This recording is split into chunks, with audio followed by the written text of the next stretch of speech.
Okay, with this drill here, we're doing the quadruped hip capsule. We're trying to open up space in and around the hip capsule, especially the back side of that hip capsule, while teaching some of the muscles around that hip joint, the deeper muscles of that hip joint, to participate in creating some motion and stability around there again.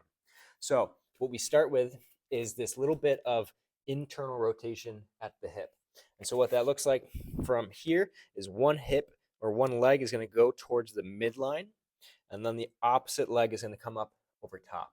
Now, this isn't the pigeon stretch, which would be more like this here, but instead the knee is still down at about the hip. It's not up towards our chest.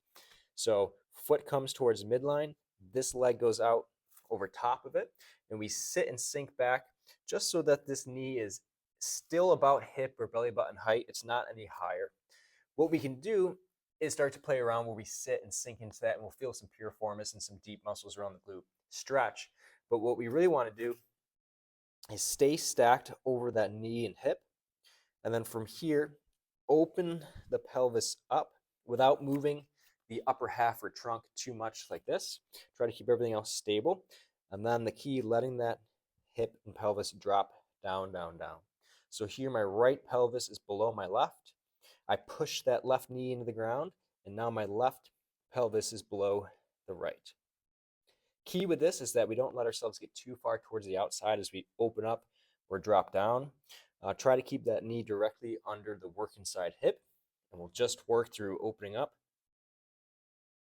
dropping back down, slowly opening back up again. Okay? Again, the key with that, keep the knee underneath the hip. Try to not move anything else besides those two parts right there, the pelvis on the hip. Keeping that working side foot a little bit towards the midline, so we just put that hip on a little bit of a stretch at the start. Go ahead, give it a shot.